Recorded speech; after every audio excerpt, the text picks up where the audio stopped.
मेरे सरकार आए हैं। सजा दो घर को गुलशन सा, सजा दो घर को गुलशन सा। मेरे उदार कृपाळू उदार माझा ज्ञानेश्वर तया नमस्कार वारंवार न पाहे याती कुळाचा विचार भक्त करुणाकर ज्ञानाबाई भलतिया भावे शरण जाता भेटी पाडी तसे तुटी जन्मव्याधी न पाहे याती कुळाचा विचार भक्ता करुणाकर ज्ञानाबाई पांडुरंगा करू प्रथम नमन पांडुरंगा करू प्रथम पांडुरंगा करू प्रथम नमन करू प्रथम नमन दुसरे चरणा संताची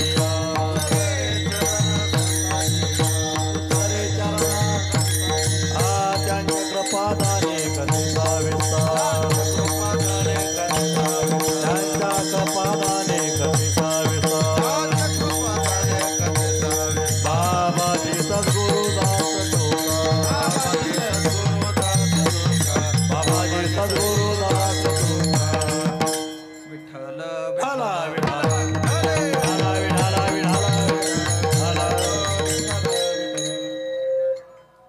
कृपाळू उदार माझा ज्ञानेश्वर तया नमस्कार वारंवार न पाहे याती कुळाचा विचार भक्त करुणाकर ज्ञानाबाई प्रस्तुत प्राप्त प्रसंगी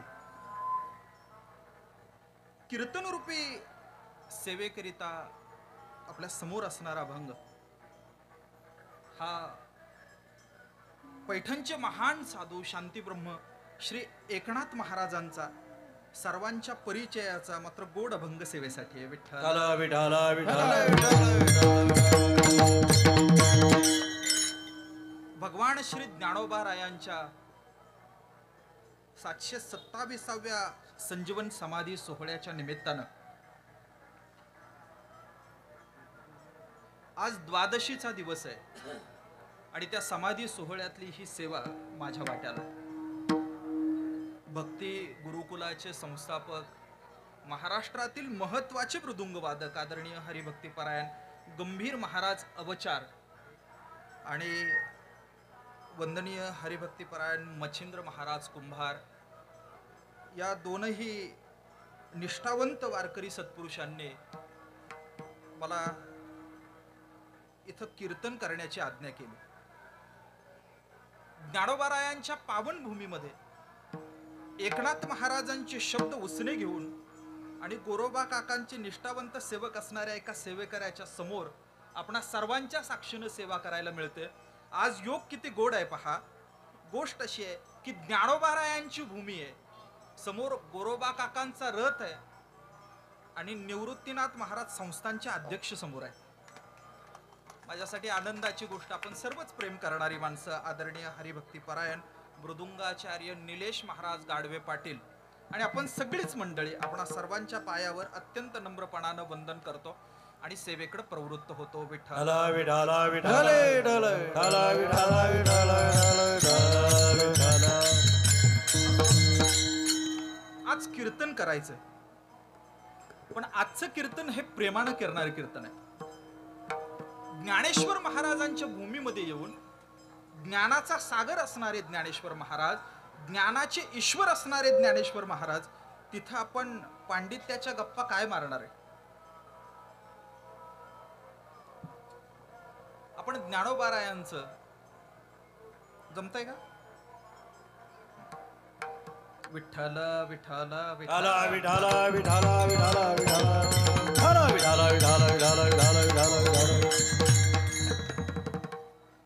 आजचं कीर्तन जे आहे ते पांडित्याचं कीर्तन नाही, प्रेमाचं कीर्तन आहे। आणि मी आपल्याला नम्रपणे एक गोष्ट सांगू, ज्ञानोबाराय परब्रह्म आहे, ज्ञानेश्वर महाराज महाविष्णूचा अवतार आहे। मला खरं सांगा, जे अनादी आहे, अविनाशी आहे, अनंत आहेत, आपल्या मरक्या वाणीनं आपण त्यांचं गाय गुण वर्णन करणार, त्यांचं गुण वर्णन करण्यासाठी आपली मरकी वाणी पुरेशी नाही। मात्र ज्याप्रमाणे आई मुलाचं कौतुक पाहते त्या कौतुकानं हे कीर्तन आहे. विठ्ठल विठ्ठल विठाला विठाला विठाला विठाले विठाला विठाला विठाला विठाला. अभंग एकनाथ महाराजांचा आहे आणि जवळपास सर्व वारकऱ्यांच्या परिचयाचा असणारा अभंग आहे. आपण जेव्हा नित्यनियमाचं भजन आपलं सुरू असतं गुरुवारी, जवळपास मला वाटतं की आपण दरवेळी कृपाळू उदार माझा ज्ञानेश्वर हा अभंग सातत्यानं चिंतन करत असतो. ज्ञानोबारायांचं वर्णन करायचं म्हटलं की कोणत्याही वारकऱ्याच्या समोर पहिले जे 2-4 अभंग येतात त्यातला हा अभंग आहे. आज जाणीवपूर्वक एकनाथ महाराजांचा अभंग निवडण्याचं कारण असं आहे की हे संपूर्णच्या संपूर्ण वर्ष जे आहे ते एकनाथ महाराजांना आठवण्याचं वर्ष आहे. एकनाथ महाराज समाधीस्थ होऊन 425 वर्ष आणि त्यांनी एकनाथी भागवताची निर्मिती करून 450 वर्ष पूर्ण झालेला हा काळ आहे. आपण सगळीची सगळी मंडळी ज्ञानोबारायांचं, नामदेवरायांचं, तुकाराम महाराजांचं, एकनाथ महाराजांचं, साऱ्या संतांच्या संदर्भानं समत्व भावानं वंदन करणारी लोक आहे. काही लोक असतात काय म्हणतात ते ज्ञानोबा तुकाराम, आपलं भजन आहे ना महाराज, ज्ञानोबा तुकाराम आपण भजन करतो. त्या काही लोकांचं म्हणणं असं आहे की नाही हे बदललं पाहिजे, अमुक अमुक केलं पाहिजे. अमुक अमुक काय केलं पाहिजे याच्याबद्दल वेगवेगळ्या लोकांची वेगवेगळी मत आहे. मात्र ज्ञानोबा तुकाराम हे जे भजन आहे ना या भजनामध्ये सारे संत आहेत.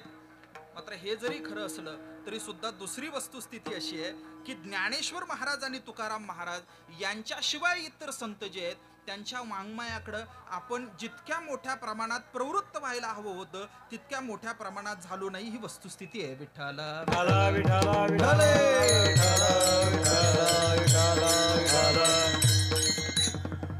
ज्ञानेश्वर महाराज झाले. कोण झालं ऐकताय ना तुम्ही, इकडे लक्ष द्या.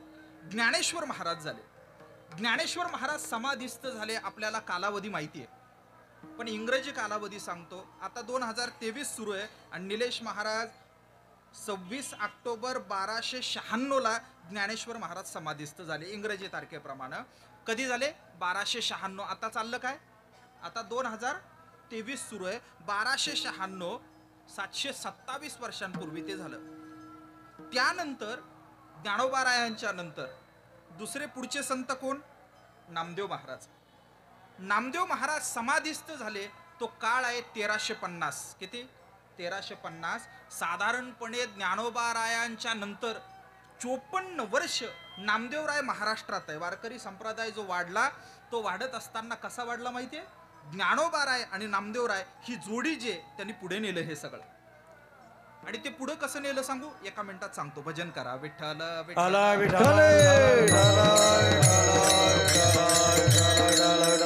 ज्ञानेश्वर महाराजांनी वारकरी संप्रदायाचा पाया रचला. काय रचला, पाया रचला. काय रचला, मला प्रश्न आपल्याला असा विचारायचा आहे.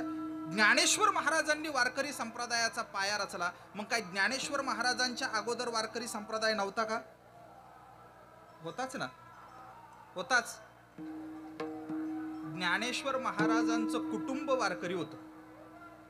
ज्ञानेश्वर महाराजांच्या आजीच्याही बाजूनी आणि आजोबांच्याही बाजूनी कुळ हे पावन कृष्ण नामे, कुळ हे पावन कृष्ण नामे, कुळ हे पावन कृष्ण नामे, कुळ हे पावन.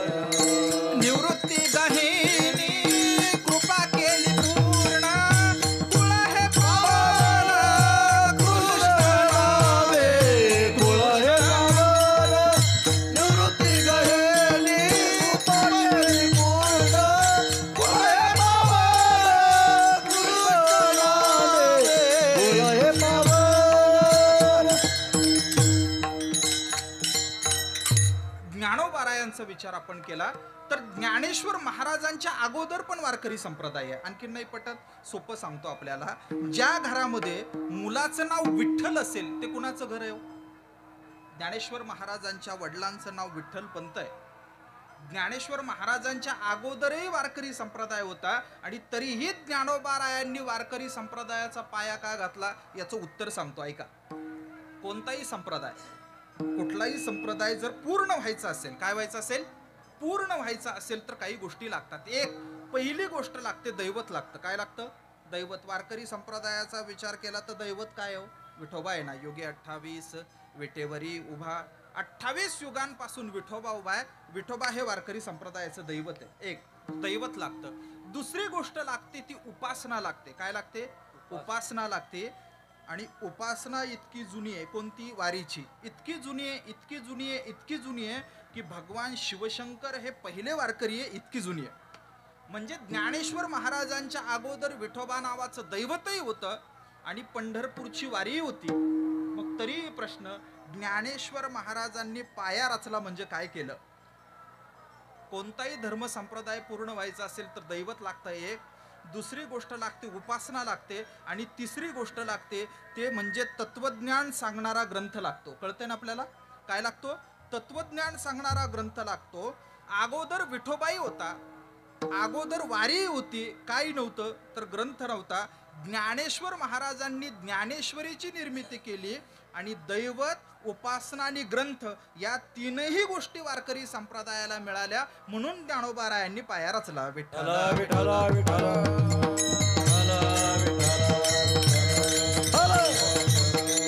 ज्ञानोबाराय पाया घालणारे. काय घालणारे? पाया घालणारे. त्यांनी ज्ञानेश्वरीच्या रूपानं पाया घातले. आता हे नसेल ना पटत तर आणखीन सोपं बोलतो तुम्हाला. काय आहे की आपण वारीला जातो, बरोबर की नाही? कुठं जातो? कुठं जातो महाराज? वारीला जातो. देवाच्या वारीला जातो आणि संतांच्या वारीला जातो. पंढरपूरला जातो, पैठणला जातो, तेरला जातो, त्र्यंबकेश्वरला जातो. आपण कुठं जातो? वारीला जातो. आणखीन पहा तुम्ही, काही लोक देवीचे भक्त आहे. कुणाचे भक्त आहे? देवीचे भक्त आहे. ते जातात ना काळूबाईला, का नाही जात? शुक्रवारी जातात की नाही? बरं जाऊ द्या. आणखीन ते खंडोबाचे पण भक्त आहे ना, मल्हारीची वारी माझ्या मल्हारी. आता मला सांगा, त्यांच्याकडं पण वारी आहे की नाही? बरं जाऊ द्या. त्यांच्याकडे दैवत आहे की नाही? खंडोबा नावाचं दैवत आहे, वारी आहे, मात्र तरीही त्यांचा संप्रदाय नाही. याचं कारण त्यांच्याकडे ग्रंथ नाही, वारकऱ्यांकडे ज्ञानेश्वरी आहे. विठ्ठल विठ्ठल विठ्ठल विठ्ठल विठ्ठल विठ्ठल. ज्ञानोबारायांच्या नंतर मग नामदेव महाराजांकडे नेतृत्व आलं. कुणाकडं? वारकरी संप्रदायाचं नेतृत्व हे नामदेवरायांकडे आलं. पुढचा आहे का? नामदेवराय गेले साल किती आहे? 1350 साली नामदेवराय समाधिस्थ झाले. आणि त्याच्यानंतर 200 सव्वा 200 वर्ष वारकरी संप्रदायाकडं प्रभावी नेता नव्हता. नामदेव महाराजांच्या नंतर कोण संत? एकनाथ महाराज. कोण संत महाराज? एकनाथ महाराज संत. आणि एकनाथ महाराज जन्माला आले ते साल आहे ते आहे 1549. किती? 1549. म्हणजे साधारणपणे 200 वर्षांनी, नामदेवरायांच्या नंतर 200 वर्षांनी एकनाथ महाराज जन्माला आले. आणि त्या काळामध्ये आळंदीच्या जागेवर फक्त बाबळी होत्या. त्या काळामध्ये ज्ञानेश्वर महाराजांची नेमकी समाधी कोणती आहे हे सापडणं मुश्किल झालं होतं. त्या काळामध्ये जर समाधीच सापडत नसेल तर कार्तिक महिन्याची वारी असेल का? या सगळ्या गोष्टी क्षीण झाल्या होत्या. मात्र त्या काळामध्ये एकनाथ महाराजांनी ज्ञानेश्वर महाराजांच्या समाधीचा शोध लावला. मुद्दा नंबर 1. त्याच काळामध्ये ज्ञानेश्वर महाराजांनी लिहिलेली तुमच्या माझ्यावर उपकार करणारी जी ज्ञानेश्वरी आहे ती ज्ञानेश्वरी सुद्धा लिहून व्यवस्थितरित्या काय केली?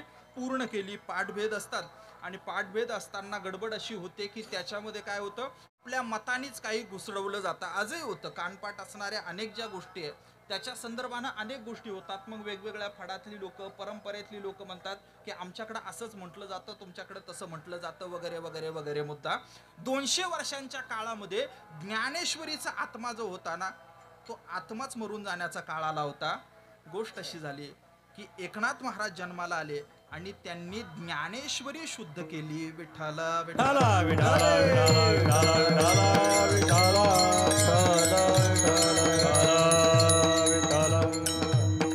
भागवत महाराज या पुढं. गणेश महाराज आजाव.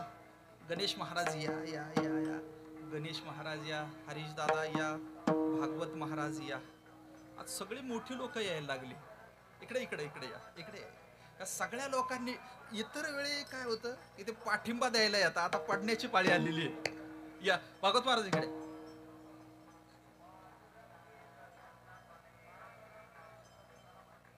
रामकृष्ण हरी.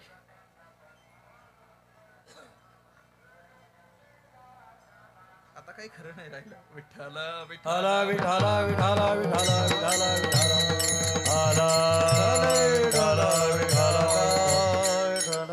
ज्ञानेश्वर महाराज, आपली चर्चा अशी चालली की ज्ञानेश्वर महाराज आपल्याला उपलब्ध जे झाले त्याच्यामध्ये मोठं योगदान एकनाथ महाराजांचं. मोठं योगदान एकनाथ महाराजांचं.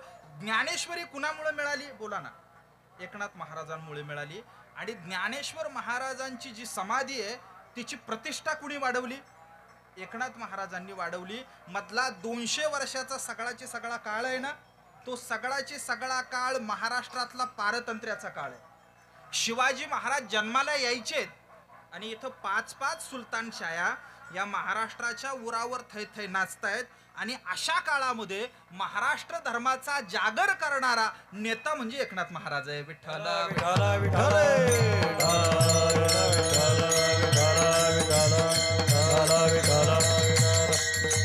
आणि त्या एकनाथ महाराजांचा अभंग आहे तो जाणीवपूर्वक आहे. जाणीवपूर्वक अभंग आहे. एकनाथ महाराजांनी कृपा करून ठेवली. काय कृपा केली?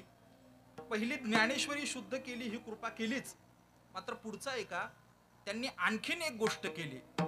ती म्हणजे त्यांनी तुमच्या माझ्यासाठी गीतेचं तत्वज्ञान, भगवान कृष्णाचं तत्वज्ञान अधिक सुलभ केलं. कसं सांगतो, 2च मिनिटात सांगतो. कृष्णाचा जर उपदेशाचा विचार केला तर दोघांना केले उपदेश. एक पहिला उपदेश केला अर्जुनाला केला, आणि ती म्हणजे काय? श्रीमद भगवद्गीता. त्याच्यावर ज्ञानोबारायांनी भाष्य लिहिलं आणि ती म्हणजे ज्ञानेश्वरी. भगवान कृष्णानं पहिला उपदेश जो केला अर्जुनाला ती म्हणजे गीता, आणि ज्ञानोबारायांनी त्याच्यावर ज्ञानेश्वरी लिहिली. एक मुद्दा नंबर 2 असा आहे की त्याच भगवान कृष्णानं उद्धवाला उपदेश केला आणि त्याला भागवत म्हटलं जातं. ज्ञानोबारायांनी कृष्णाच्या तत्वज्ञानाचा एक टप्पा जो आहे तो महाराष्ट्रासाठी मोकळा केला, आणि त्याचा पुढचा जो टप्पा भागवताच्या रूपाने आहे भागवत महाराज, तो एकनाथ महाराजांनी केला. नम्रपणे बोलू, एक गोष्ट नम्रपणे बोलतो आणि थोडंसं असू द्या, थोडं जड वाटू द्या. मात्र ज्ञानेश्वर महाराज, एकनाथ महाराज या संतांचे भगवान कृष्णावर सुद्धा उपकार आहेत. कसे उपकार आहेत? जर कदाचित एकनाथ महाराज, ज्ञानेश्वर महाराज, हरीश महाराज जर झाले नसते तर तर तर तर तर आपल्याकडं सगळे ते राधे राधे ओढणीवाले आले असते. विठ्ठल विठ्ठल विठ्ठल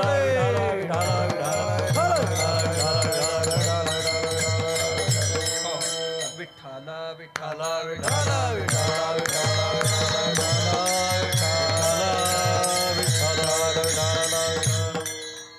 आणि काय अडचण नाही. सध्या पवार अल्पमतात आहे, कुठले विचारू नका. विठ्ठल विठ्ठल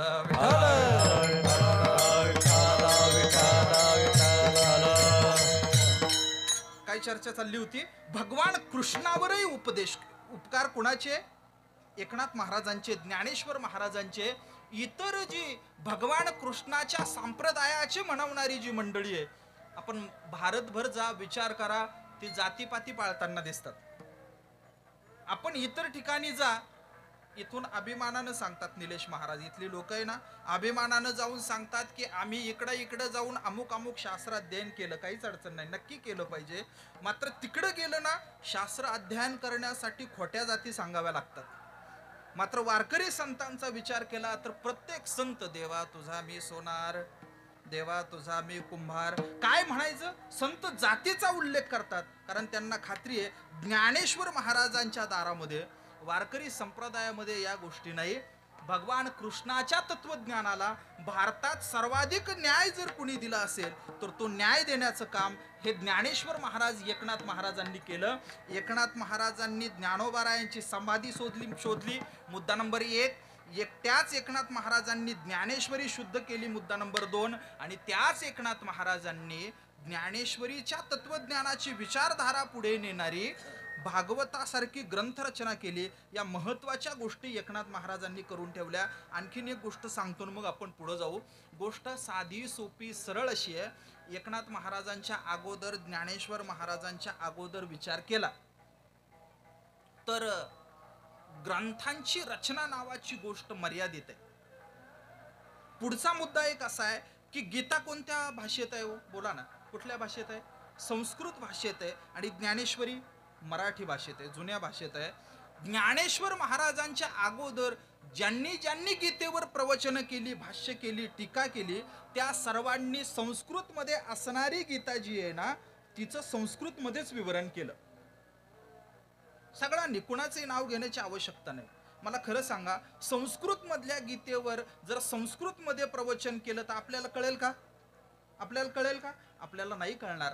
मात्र ज्ञानोबारायांनी कृपा तुमच्या माझ्यावर अशी केली की संस्कृताची गहन अशी तिरे तोडून निवृत्तीनाथांच्या कृपा आशीर्वादानं संतश्रेष्ठ ज्ञानोबारायांनी गीतेचं तत्वज्ञान मराठीत सांगितलं. विठ्ठल विठ्ठल गीता अलंकार नाम ज्ञानेश्वरी, गीता अलंकार नाम ज्ञानेश्वरी, गीता अलंकार नाम ज्ञानेश्वरी, गीता अलंकार नाम ज्ञानेश्वरी. ब्रह्मानंद लहरी प्रगट केली, ब्रह्मानंद लहरी प्रगट केली, ब्रह्मानंद लहरी प्रगट केली, ब्रह्मानंद लहरी प्रगट केली. आणि ज्ञानोबारायांनी हे सगळंचे सगळं केलं. आणि याची नम्र जाणीव एकनाथ महाराजांना होती की ज्ञानेश्वर महाराजांनी इथल्या लोकांसाठी भाषा खुली करून दिली, ज्ञानेश्वर महाराजांनी इथल्या लोकांसाठी ज्ञान खुलं करून दिलं. आणि आणखीन सोपं बोलू, ज्ञानेश्वर महाराजांनी इथल्या लोकांसाठी भक्ती खुली करून दिली. ज्ञानेश्वर महाराजांच्या अगोदर भक्तीच्या प्रांतामध्ये सुद्धा विशिष्ट लोकांना विशिष्ट अधिकार होता. मात्र ज्ञानोबाराय जन्माला आले आणि भक्तीच्या प्रांतामधली लोकशाही निर्माण करण्याचं काम ज्ञानोबारायांनी केलं. ज्ञानोबारायांमुळे भक्ती मोकळी झाली, ज्ञानोबारायांमुळे ज्ञान मोकळं झालं आणि ज्ञानोबारायांमुळे भाषा मोकळी झाली. या सगळ्या गोष्टींची जाणीव एकनाथ महाराजांना होती. आणि पुढचा मुद्दा असा आहे की एकनाथ महाराजांना जबाबदारी सुद्धा वारकरी म्हणून माहिती होती. म्हणून वारकरी संप्रदायाचे पहिले आचार्य असणाऱ्या ज्ञानोबारायांना त्यांनी अभंगाच्या पहिल्या चरणात वंदन केलं. माझा ज्ञानेश्वर कृपाळू भूतार, माझा ज्ञानेश्वर हो कृपाळू भूतार, माझा ज्ञानेश्वर कृपाळू भूतार, उदार माझा ज्ञानेश्वर हो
एकनाथ महाराजांचे कृपाळू उदार माझा ज्ञानेश्वर तया नमस्कार वारंवार.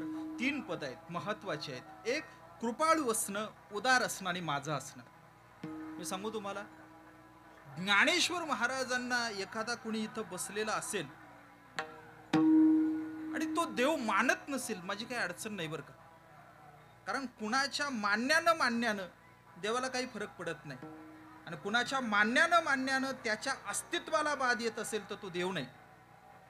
मात्र इथं एखादा कुणी असेल आणि तो म्हणेल की मी ज्ञानेश्वर महाराजांना मानत नाही, मी बोलायला सुरुवात करेल. सचिन महाराज भांडणार नाही, बोलायला सुरुवात करेल.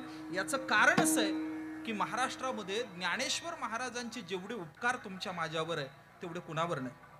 प्रचंड उपकार. एखादा म्हणाला असा विठोबाला मानत नाही, आपण फार भानगडीत नाही पडायचं. मात्र एखादा जर म्हणाला ना की ज्ञानेश्वर महाराजांना मानत नाही तर गडबड आहे. कशी गडबड आहे? साधे सोपी सरळ आपण असा विचार करा की जर ज्ञानेश्वर महाराज, तुकाराम महाराज आदी करून संत जर झाले नसते तर अशी कीर्तनं झाली असती का भागवत महाराज, गणेश महाराज? नाही, नसती झाली. बरं, जरी झाली असती तरी कीर्तनं कशी असती? एकच बाबा वाजवणारा एक जण, सूरपेटीवाला एक जण, संपलं. तुम्ही उभं पण नाही राहायचं, कोणी संपलं. गाणारा एक जण, वाजवणारा एक जण, उभा एक जण. हरीश महाराज पुढची पण मजा आहे त्यात मजा अशी असते की त्यात गाणारा, वाजवणारा आणि उभा राहणारा वरच्या जातीतला लागतो. जर ज्ञानेश्वर महाराज, तुकाराम महाराज जर झाले नसते तर कीर्तनाचा प्राण मोकळा झाला नसता. ज्ञानेश्वर महाराज, तुकाराम महाराज यांची कृपा अशी आहे की कुणालाही उभं राहून इथं बोलता येतं. तुम्ही गाणारी, वाजवणारी मंडळी आहे. आपण इतर ठिकाणी गात वाजवत असलो तर घराणं पाहतात, बाहेर गेलं तर संधी देताना जातही पाहतील. मात्र वारकरी संप्रदायामध्ये एखादा गाणारा असला, वाजवणारा असला, त्याने सुरुवात करण्याच्या अगोदर विचारतात का तुझा गांडा कोणता आहे, तुझी जात कोणती? मी सांगू, महाराष्ट्राची परिस्थिती आपण लक्षात घ्या. त्या काळामध्ये ज्ञानेश्वर महाराजांचं सोडून द्या, 5-50 वर्षांपूर्वीपर्यंत अमुकानं लिहायचं, अमुकानं वाजवायचं. घरामध्ये जर एखादं पोरग हातात डफडं घेऊन जर वाजवत असेल तर घरातले म्हणायचे अमुक आहे का वाजवतो म्हणून. कुठल्या जातीनं कोणतं वाद्य वाजवायचं याच्याबद्दल पण लोकांमध्ये वेगवेगळी मतं होती. कोणत्या लोकांनी गायचं याच्याबद्दल सुद्धा काय आहे, जातवार होत्या वाटण्या. कुणी नाचायचं यावर पण होतं. आणखीन बोलू, एखादा माणूस असेल आणि तो जर त्यानं तत्वज्ञान सांगितलं, तत्वज्ञान ऐकलं, चांगलं गायलं तर 2 गोष्टी व्हायच्या. काय व्हायच्या माहितीये? एक, जर तो ऐकलं त्यानं तर कानात शिसं ओतलं जायचं. तत्वज्ञान ऐकलं तर काय व्हायचं? कानात शिसं. कारण काय? अमुक जातीत जन्माला आलेला, तुझ्यावर संस्कार झालेले नाही, आणि हे तत्वज्ञान ऐकतो, कानात शिसं ओतलं जायचं. एक. आणि दुसरं, एखादा अधिकार नसताना तत्वज्ञान सांगायला लागला की त्याला शेंदूर पाजला जायचं. काय केलं जायचं? शेंदूर पाजला जायचा. इतर लोकांनी ज्ञानेश्वर महाराजांचं हे सगळं क्रांतिकारत्व काढून घेतलं. आणि मी सांगतो, महाराष्ट्रातल्या साऱ्या बहुजन समाजानं, देव मानणारा असू देत किंवा नसू देत, घरामध्ये ज्ञानेश्वर महाराजांचा मोठा फोटो लावला पाहिजे. याचं कारण असं आहे, ज्ञानोबा रायांमुळं बोलायची संधी, ज्ञानोबा रायांमुळं गाण्याची संधी, ज्ञानोबा रायांमुळं वाजवण्याची संधी. ज्ञानेश्वर महाराज जर झाले नसते तर आपल्याला आपल्या जातीनं नेमून दिलेली कामच करावी लागली असती. विठ्ठला विठाला विठाला विठाला आणि म्हणून ज्ञानोबा राय कृपाळू उदार. कृपाळू काय आहे याचं कारण असं आहे, इतर लोक म्हणत होती यांना अधिकार नाही, अधिकार नाही, अधिकार नाही, अधिकार नाही. ज्ञानोबा रायांनी काय केलं माहितीये? तिथं पूर्वीच्या काळी जर मुक्ती नावाची गोष्ट जी काही मिळायची असेल, एक तर ती वारकऱ्यासाठी महत्वाचीच नाही. वारकऱ्याचं म्हणणं काय? काही नाही, संतांचा संग मिळू दे, देवा तुझं नामस्मरण होऊ दे, तुझी भक्ती घडू दे. याच्यासाठी काय होईल की मी वारंवार जन्म घेण्याला तयार आहे. मुक्तीचं घेणंच नाही वारकऱ्याला. अजिबात नाही घेणं. तू आपल्या सगळ्यांना माहिती आहे अभंग, हेची दान देगा देवा तुझा, विसरण व्हावा गुण गायीन आवडी, हेची माझी सर्व जोडी, न लगे मुक्ती धनसंपदा, संत संग देई सदा, तुका म्हणे गर्भवासी सुखे घालावे आम्हासी. वारकऱ्यांची ही भक्तीविषयीची भूमिका आहे. आणि ज्ञानेश्वर महाराजांच्या अगोदर लोकांचं म्हणणं असं होतं की जर मोक्ष मिळवायचा असेल तर विशिष्ट ठिकाणी जन्माला यावं लागेल. जर मोक्ष मिळवायचा असेल तर पुढची गोष्ट करायची काय आहे, विशिष्ट पद्धतीनंच अनुग्रह घ्यावा लागेल. जर मोक्ष मिळवायचा असेल तर ते जेव्हा कृपा काय करतील त्याच्यानंतर पात्रता मिळेल आणि मग काहीतरी पुढं होईल. हा सगळाच्या सगळा ज्ञानोबारायांच्या अगोदरचा पारमार्थिक व्यवहार आहे. ज्ञानोबारायांच्या अगोदर पंक्ती बसताना कशा बसायच्या मुक्तीच्या, अशा एकट्या एकट्याला बोलून बसायच्या. ज्ञानोबारायांनी पहिली पंगत घातली कशाची, सगळ्या जातीच्या लोकांना एकत्र बसवलं पंढरपूरच्या वाळवंटामध्ये. पंढरपूरच्या वाळवंटामध्ये सगळ्या जातीची लोक बसवले. जात पाहिली नाही, पात पाहिली नाही, काही पाहिलं नाही, सगळ्यांना एकत्र बसवलं. आणि काय घेतलं, काय म्हणाले तुकाराम महाराजांनी लिहून ठेवलंय, जयाने घातली मुक्तीची गवांदी. गवांदी मिळविली मांदी वैष्णवाचे, मिळविली मांदी वैष्णवाचे, मिळविली मांदी वैष्णवाचे, मिळविली मांदी. जयाने घातली मुक्तीची गवांदी, मिळविली मांदी वैष्णवाची, मिळविली मांदी वैष्णवा. जयाने घातली मुक्तीची गवांदी, मिळविली मांदी वैष्णवाची, मिळविली मांदी वैष्णवा. जयाने घातली मुक्तीची गवांदी. काय केलं, सर्वांसाठी मुक्तीचा दरवाजा खुला करून दिला. आणि सांगू, ज्ञानाचा व्यवहार अगोदर खूप सीमित होता. किती सीमित होता, जर तुम्हाला ज्ञानाची प्राप्ती करून घ्यायची असेल तर तुम्हाला उठून महाराजांच्या मठात जावं लागायचं. ज्ञानेश्वर महाराज एवढे क्रांतिकारक आहे, एवढे क्रांतिकारक आहे, त्यांनी मठ नाही केला असता, पण मग त्यांनी वाळवंटामध्ये जायचं आणि सगळ्यांना अधिकार देऊ केला. ज्ञानेश्वर महाराज झाले नसते तर सगळ्या जातींना ऐकायचा अधिकार मिळाला नसता. ज्ञानेश्वर माय मावल्यावर तुम्हाला एक गोष्ट बोलू, तुम्हाला सांगू, महिलांनी सर्वाधिक आभार ज्ञानोबारायांचे मानले पाहिजे. का मानले पाहिजे, याचं कारण असं आहे की गणेश महाराज, बाई कोणत्याही जातीत जन्माला आली तरी शूद्र असं म्हणणं होतं. आणि आजही त्या मानसिकतेतून काही लोक महिलांना कीर्तन नाही करू देत. काहींचं म्हणणं काय आहे, बाई कोणत्याही जातीतली असू दे, ती काय आहे, तिला परमार्थाचा अधिकार नाही. मात्र ज्ञानेश्वर महाराजांनी कृपा केली आणि तुम्हाला ज्ञानाचा अधिकार देऊ केला. आपल्या सगळ्यांना सांगतो गोष्ट काय आहे, ओवी सांगतो. ज्ञानेश्वर महाराज म्हणाले, म्हणोनी शब्दे जे न लभे, घडोनिया अनुष्टुबे, स्त्री शूद्रादी प्रतिभे सामाविले, म्हणोनिया मी हे आता व्यासांची पदे पाहता पाहता, आणिले श्रवणपथा मराठी इये. कुणाला अधिकार आहे, कुणाला अधिकार, स्त्रियांना आणि शूद्रांना. धर्मामधला पहिला अधिकार जर कुणी दिला असेल तर तो ज्ञानेश्वर महाराजांनी दिला. आता आपण सगळीची सगळी मंडळी मिळून बहुजन आहोत का, कारण आता सगळेच कुणबी आहेत ना. काय कुणी सरंजामदार नाही ना, नाहीच, कुणी नाही सरंजामदार. जो शेती करणार आहे त्याला धर्माचा अधिकार नव्हता, जो शेती करणार आहे त्याला धर्माचा अधिकार नव्हता, जो सेवा करणार आहे त्याला धर्माचा अधिकार नव्हता. पण ज्ञानेश्वर महाराजांनी कृपा केली आणि त्यांनी ज्ञानाचा अधिकार तुम्हाला मला देऊ केला, त्यांनी मुक्तीचा अधिकार तुम्हाला मला देऊ केला, त्यांनी भक्तीचा अधिकार देऊ केला, त्यांनी भाषेचा अधिकार देऊ केला.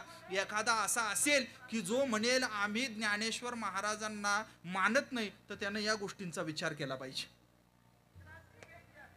महात्मा फुले हे सत्यशोधक चळवळीचे प्रणेते आहेत. त्यांनी काही ठिकाणी ज्ञानेश्वर महाराज, एकनाथ महाराज यांच्याबद्दल लिहिलं. मात्र सांगू दुसरी गोष्ट, त्यांना सुद्धा ज्ञानेश्वर महाराजांचा प्रभाव जो आहे ना तो नाकारता नाही आला.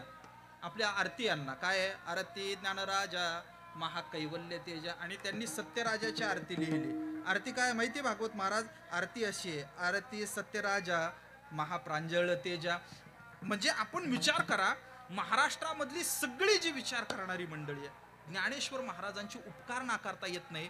ज्याच्या डोक्यात जातीचं शेण आहे, तीच लोकांना काय होतं, ज्ञानेश्वर महाराजांचं नाव ऐकलं की पोटेदुखी होती. काही लोक ज्ञानेश्वर महाराजांचा द्वेष का करतात, यांनी सगळ्यांसाठी खुलं करून दिलं म्हणून द्वेष करतात.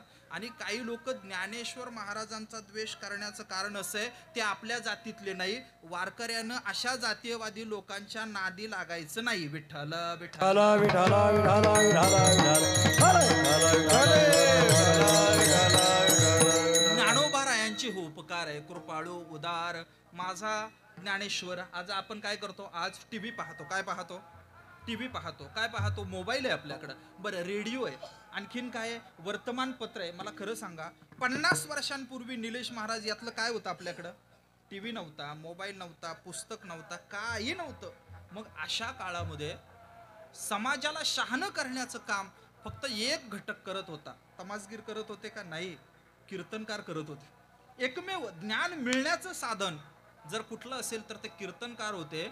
आणि ते ज्ञानाचं साधन 700 वर्ष ज्ञानेश्वर महाराज, किती 700 वर्ष त्यामध्ये सगळ्यांना सामावून घेणं नावाची गोष्ट जर कुणी केली असेल तर ती कृती ज्ञानेश्वर महाराजांनी केली. आणखीन एक गोष्ट आहे, ती अशी आहे की अगोदर एक गुरु एक शिष्याचीच परंपरा, कान फुंकण्याची परंपरा. मात्र ज्ञानेश्वर महाराजांनी तीही भिंत मोकळी केली आणि परमार्थ तुमच्या माझ्यासाठी खुला करून दिला. ज्ञानेश्वर महाराजांच्या या सर्व उपकारांची जाणीव जी आहे, ती जाणीव एकनाथ महाराजांना. आणि एकनाथ महाराज म्हणतात कृपाळू उदार. कृपाळू का? ज्यांना अधिकार नाही त्यांनाही मोकळं करून दिलं. आणि मोकळं करून दिलं आणि दिल्यानंतर वाटत असताना त्यांनी रेशन कार्डवर 3 किलो तांदूळासारखं नाही वाटलं. मग सगळ्यांना मनमोकळेपणानं देऊ केलं. त्यांनी विचार नाही केला याची जात कोणती आहे, याची पात कोणती आहे, काहीही विचार न करता ज्ञानेश्वर महाराजांनी दिलं. आपण माऊलींना काय म्हणतो, माऊली म्हणतो. पण आपल्याला सांगू, माऊली कोण म्हणालं? 2 प्रमाण आहेत. पहिले म्हणाले नामदेव महाराज आणि कदाचित पहिले म्हणाले चोखोबाराय. काय म्हणायचं घ्यायचं ते घ्या. आपण कल्पना करा, हिन जाती मोरे पंढरी के राया, ऐसा नामा दर्जी तुने काहे को बनाया. कितीतरी छळलं नामदेव महाराजांना. आणि दुसऱ्या बाजूला धावगाली विठो आता नको चालू मंद बडवे मारिती, मज काय तरी अपराध विठोबाचा हार, तुझ्या कंठी कैसा आला, शिव्या देती महारा म्हणती देव बाटविला. संत झाले चोखोबाराय. कोण झाले? संत झाले. सोनवणे महाराज संत झाले चोखोबाराय. पण तरी सुद्धा गाव कुसाचं बांधकामाचं काम आलं ना, राजाचे शिपाई पळत पळत आले. ते म्हणाले तुम्ही हरिभक्ती पारायण घरी अमुक अमुक जातीत जन्माला आला का, चला कुस बांधायला. आणि जावं लागलं चोखोबारायांना. तिथंच ती कुस, गावची कुस पडली आणि चोखोबाराय त्यामध्ये समाधिस्थ झाले. मुद्दा सरळ साधा सोपा असा आहे, समाज जातीयवादी आहे त्या काळचा, राजा जातीयवादी आहे ज्या काळचा, धर्म ज्या काळातला जातीयवादी. आणि गंमत अशी आहे, त्या काळामध्ये उदार आणि कृपाळू असणारं एकमेव छत्र म्हणजे ज्ञानेश्वर महाराज. विठ्ठल विठाला विठाला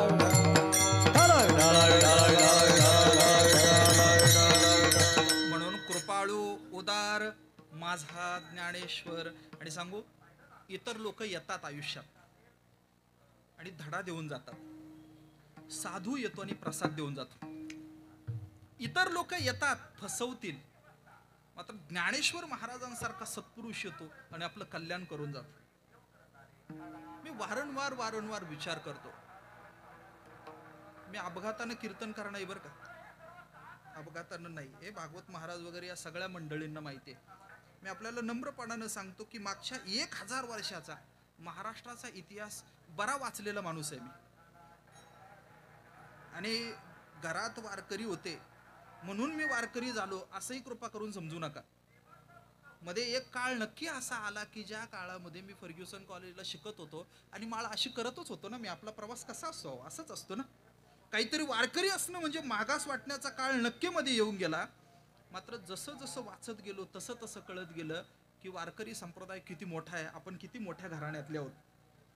ज्ञानेश्वर महाराजांचे उपकार इतके थोर आहे की त्यांनी एवढी उदार अशी कृपा तुमच्या माझ्यावर करून ठेवलेली आहे की आपण जन्मोनजन्मी जरी त्यांच्या समोर नतमस्तक झालो तरी ते तुटणार नाही. पंडितांनी लिहिलं आचार्यांनी लिहिलं. मात्र अण्णा, सामान्य माणसाची चर्चा, चिंता फक्त आणि फक्त संतांनी केली. ज्यांना देव माहिती नाही, ज्यांना परमार्थ माहिती नाही, नांगरा मागे असणारी जी लोक आहेत, त्यांना शहाणं संतांनी केलं. आपण बोलू, सोपं बोलू, आपण आपलं घरातलं आहे ना. मला खरं सांगा, हे चांगले पांढरे कपडे घालायला आपल्याला कुणी शिकवलं? तुमचे माझे बापजादे 4, 10, 8 पिढ्यांपूर्वी, संतांची भेट होण्यापूर्वी सशे मारून खाणारे होतो आपण, कोंबड्या मारून खाणारे होतो, बकरे मारून खाणारे होतो. कोण होतो आपण? मात्र संतांनी शहाणं केलं आणि पांढरे कपडे घालायला शिकवलं आपल्याला. आपल्याकडे जे जे काही आलं, नीटनेटकेपणा, भाषेचा नीटनेटकेपणा, दिसण्या असण्याचा नीटनेटकेपणा, संस्कार नावाची गोष्ट जी दिली ती ज्ञानेश्वर महाराजांनी दिली. आणि ती ज्ञानेश्वरीच्या रूपानं तुम्हाला मला देव केले. इतरांचा विचार केला ना. बोलू सोपं आणखी, भजन करा. विठ्ठल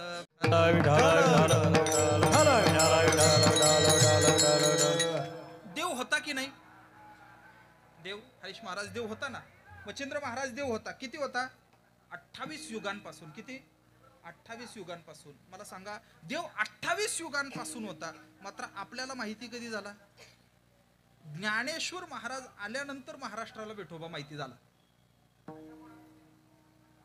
तुका म्हणे संती दावियेला तारू, कृपेचा सागरू. हा पांडुरंग कृपेचा सागरू, पांडुरंग कृपेचा सागरू, पांडुरंग कृपेचा सागरू. तुका म्हणे संती दावियेला तारू, तुका म्हणे संती दावियेला तारू. कृपेचा सागरू, पांडुरंग कृपेचा सागरू, पांडुरंग कृपेचा सागरू, पांडुरंग कृपेचा सागरू. संतांनी विठोबा दाखवला, नाहीतर 28 युग झाला उभा आहे. ज्ञानेश्वर महाराजांनी देव दाखवला. ज्ञानेश्वर महाराजांचे एवढे सगळे उपकार आहे. मी सांगत होतो आपल्याला, आपण अगोदरच्या साहित्याचा विचार करा, नंतरच्याही साहित्याचा विचार करा. आपण शाळेत असताना कविता शिकलो, वेगवेगळ्या कविता शिकलो, किंवा इतरही गोष्टी शिकलो, किंवा धार्मिक जे वाङ्मय आपण सगळं वाचत असो, ते कोणतंही वाङ्मय वाचायला घेतलं, गाथा ज्ञानेश्वरी वगळता, की त्याच्यामध्ये सातत्यानं भीती दाखवलेली आहे. हे केलं नाही तर हे होईल, अमुक अमुक पोथी वाचली नाही तर पुढच्या गुरुवारपर्यंत तमुक तमुक होईल, असं सगळं आहे. मात्र ज्ञानेश्वर महाराज अशी भीती दाखवत नाही. अगोदरचे नंतरचे साहित्यिक विचारवंत पंडित काय म्हणायचं ते म्हणू द्यात, मात्र संत वगळता मच्छिंद्र महाराज आपली चिंता कुणी करत नाही, कुणी नाही करत. मी एका अभंगाजवळ येऊन थांबलो आणि विचार करायला लागलो. काय विचार करायला लागलो? विचार असा माझ्या मनात आला की तुकाराम महाराजांच्या जवळ एक थकलेला माणूस आलेला आहे आणि त्याचे डोळे खोल खोल गेलेले, रडवेला झालेला आहे, चिंताग्रस्त आहे. आणि तुकाराम महाराजांना शिवाजी महाराज भेटून गेलेले आहेत, महाराष्ट्रभर कीर्ती झालेली आहे, गाथा दिव्य पूर्ण झालेलं आहे, कीर्तीमध्ये भर पडलेली आहे, सगळं चालू आहे. आणि एक खचलेला माणूस तुकाराम महाराजांच्या समोर आला आणि तुकाराम महाराजांना काही सांगणार, अस्वस्थ झालेला. आणि तुकाराम महाराजांनी त्याच्या डोक्यावरून हात फिरवला. मी विचार करायला लागलो की डोक्याला हात लावणं नावाची गोष्टच 5-50 वर्षापर्यंत अवघड होती. आता संतांनी काय केलं? लावूनिया हात कुरवाडीला माथा, सांगितली चिंता न करावे. तू चिंता करू नको.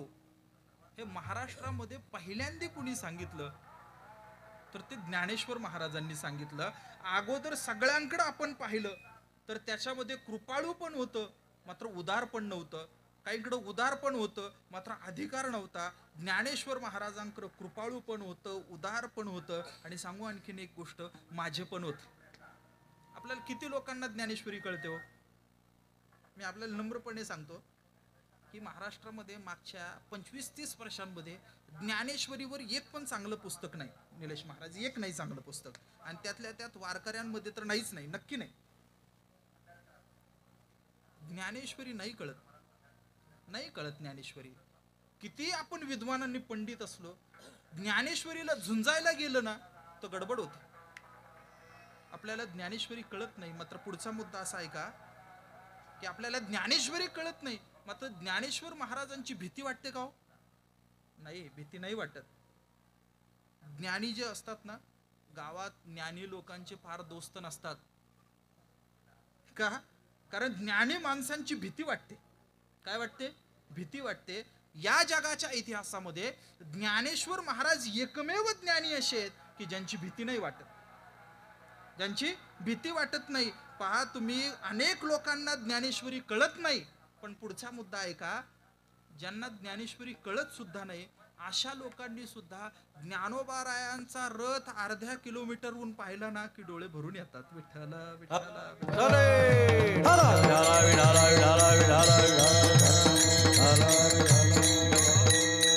ज्ञानी कोरडा असतो. कोण असतो? ज्ञानी कोरडा असतो.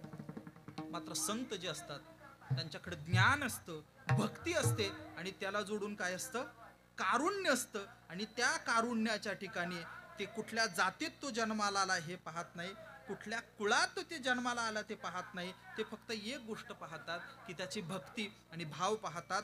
याच गोष्टीचा निर्देश एकनाथ महाराज अभंगाच्या पुढच्या पावेयासी कुळाचा विचार यासी न पावेयासी कुळाचा विचार न पायाते कुळाचा विचार न पायाते कुळाचा विचार न पावेयासी कुळाचा विचार न पावेयासी कुळाचा विचार न पायाते कुळाचा विचार न पायाते कुळाचा विचार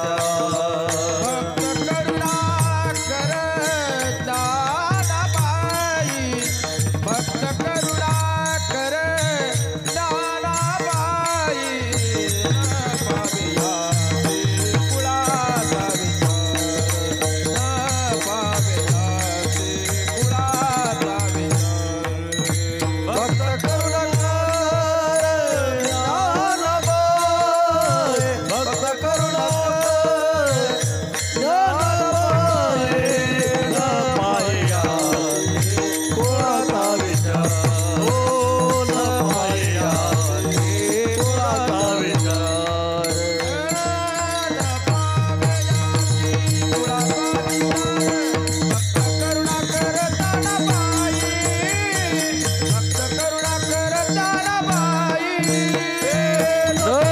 पायाते कुळाचा विचार भक्त करुणाकर ज्ञानबाई भक्त करुणाकर ज्ञानबाई न पाहे याती कुळाचा विचार भक्त करुणाकर ज्ञानाबाई.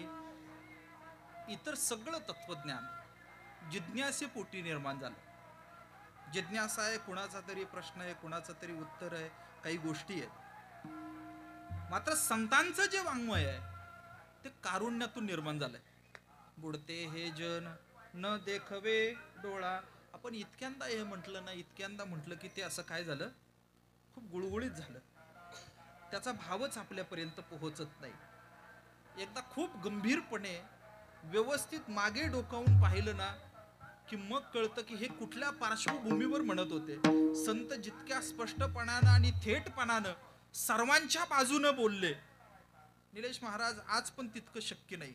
प्रत्येकाच्या मोबाईल मध्ये, व्हॉट्सअप मध्ये आपल्या जातीचा ग्रुप आहे. विठ्ठल विठ्ठल विठ्ठल.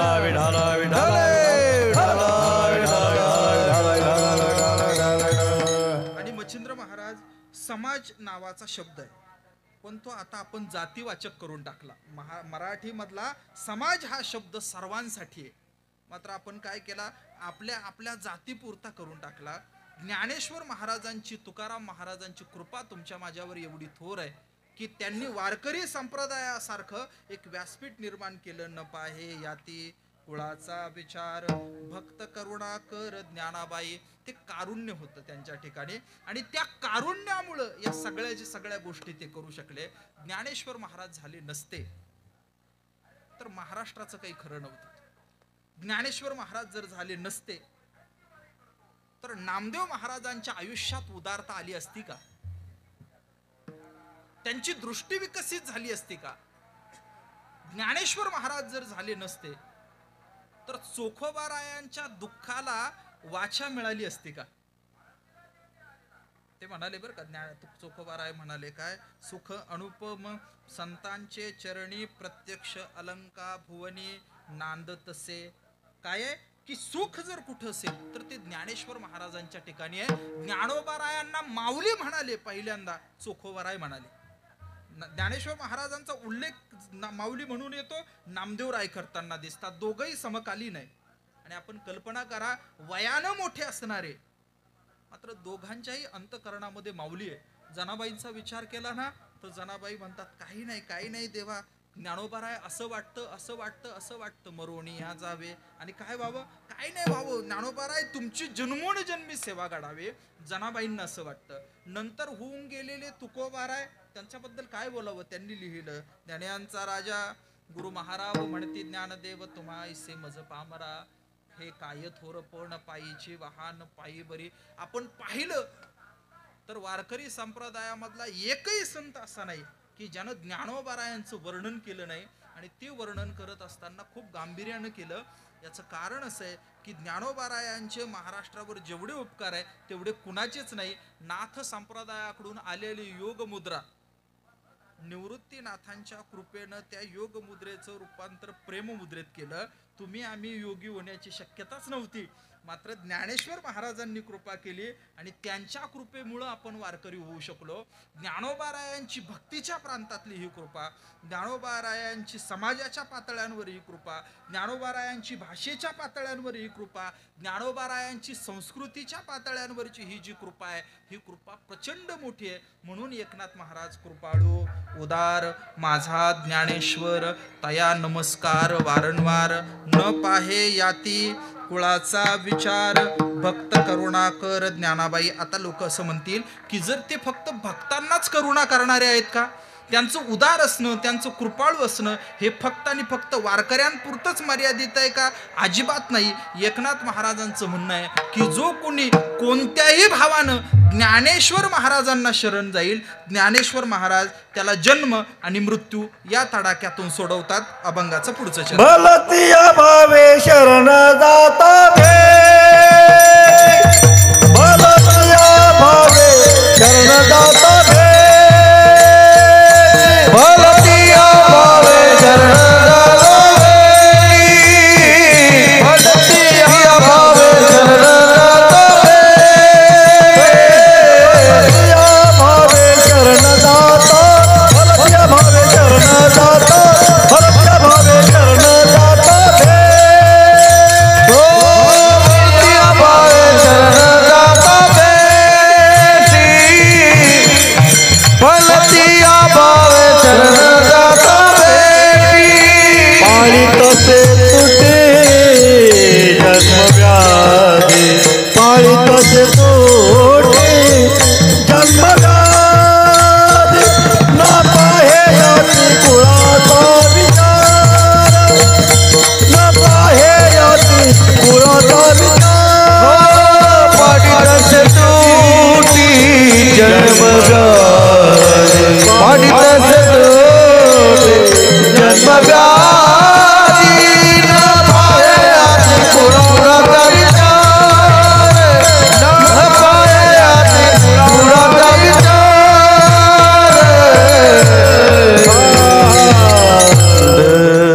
विठोबा जय जय विठोबा रघुमा, रघुमा जय विठोबा रघुमा, रघुमा जय विठोबा रघुमा.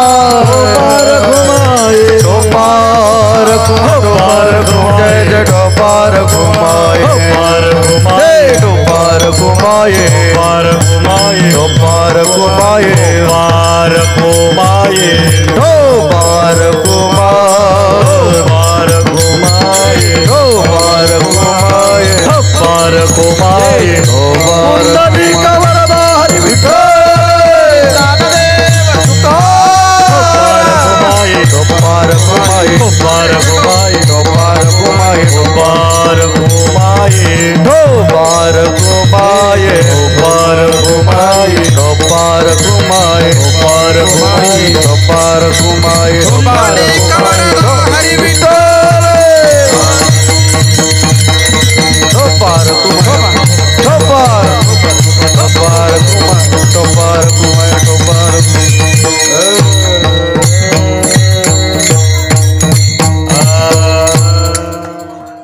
कृपाळू उदार किशोर महाराज कृपाळू उदार माझा ज्ञानेश्वर तया नमस्कार वारंवार न पाहे याती कुळाचा विचार भक्त करुणाकर ज्ञानाबाई भलतिया भावे शरण जाता भेटी पाडी तसे तुटी जन्मव्याधी कुठल्याही भावानं जा.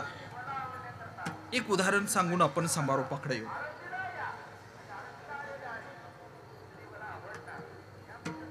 तुकाराम महाराजांचा काळ आहे. काळ कोणाचा आहे?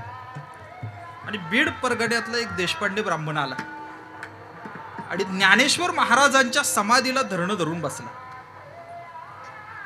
त्याला अभ्यास न करता ज्ञानी व्हायचं होतं आणि कष्ट न करता श्रीमंत.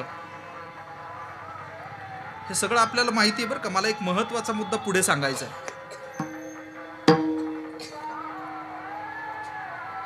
गोष्ट पुढे अशी झाली की तो धरणं धरून बसला ज्ञानोबारायांच्या समाधीला.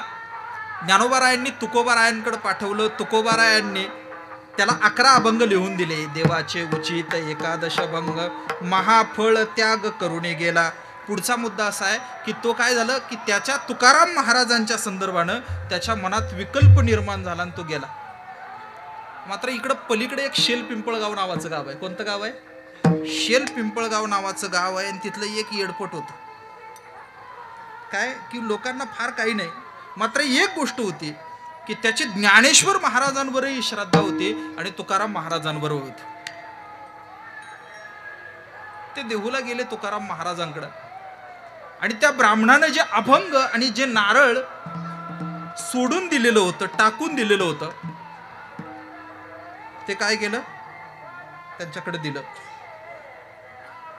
त्यानं घेतलं. त्या कुणी घेतलं? प्रसाद म्हणून. ज्याला फार बुद्धिमान नाही, गरीबी असा जो कुणी आहे ना त्याच्याकडे झाला.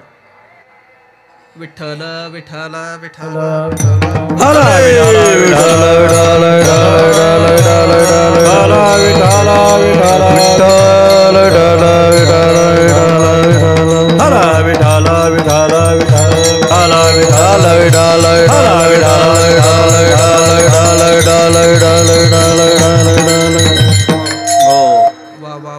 सगळ्यांना धन्यवाद. सर्वांना नमस्कार. विठ्ठल विठ्ठल विठ्ठल विठ्ठल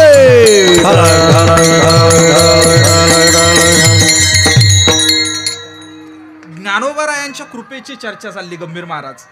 आणि चर्चा अजिबात गंभीर नाही. हा सोपी चर्चा आहे, साधा आहे. का? कारण मला जाणीव आहे, मी विद्यार्थी आहे. रामसुखदास महाराजांचं वाक्य कायम लक्षात आहे माझ्या. काय आहे ते कालही सांगितलं.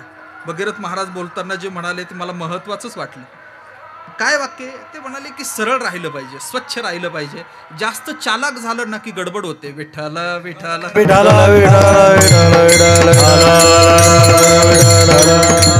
आपण सगळेजण मिळून ऐकतो काय की तो बीड परगण्यातला देशपांडे नावाचा ब्राह्मण आणि तुकाराम महाराजांकडे ज्ञानेश्वर महाराजांच्या सांगण्याहून गेला.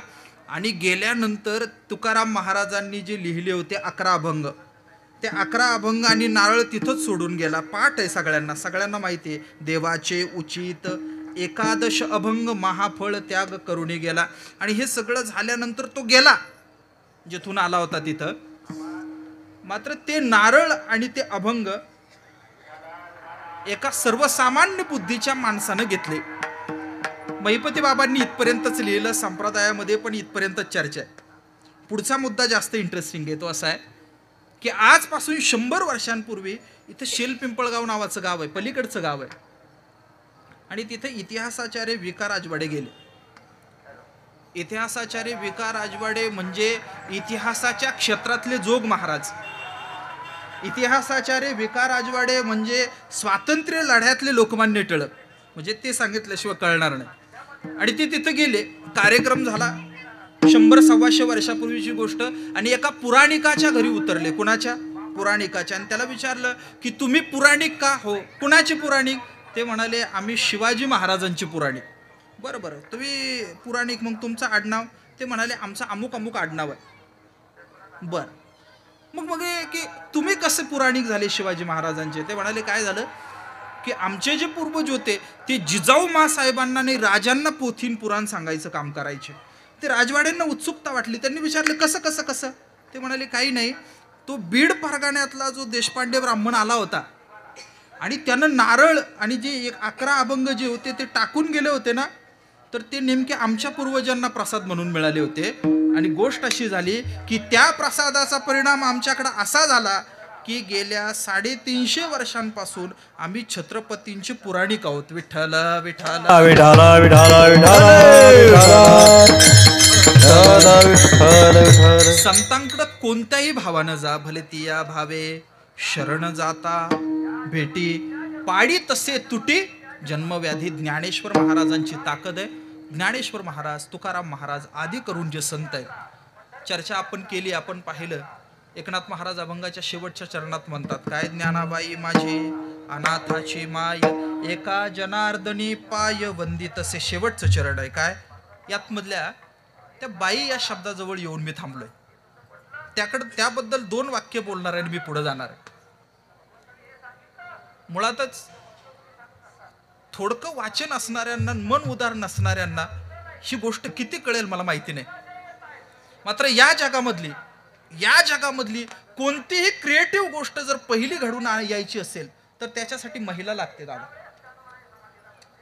सगळ्या मानसशास्त्रज्ञांपासून तर सगळ्यांनी, जर समजा तुम्ही मनोरुग्ण झाला असाल, मनोरुग्ण झाला कसं ओळखायचं? काही नाही, सगळ्या ठिकाणी गेल्यानंतर आपला सन्मान व्हावा असं वाटणं हे मनोरुग्ण असण्याचं लक्षण आहे. दुसरी गोष्ट, हा विनोद नाही, आहो मी विनोदाने नाही सांगत, मला कृपा करून असं घेऊ नका.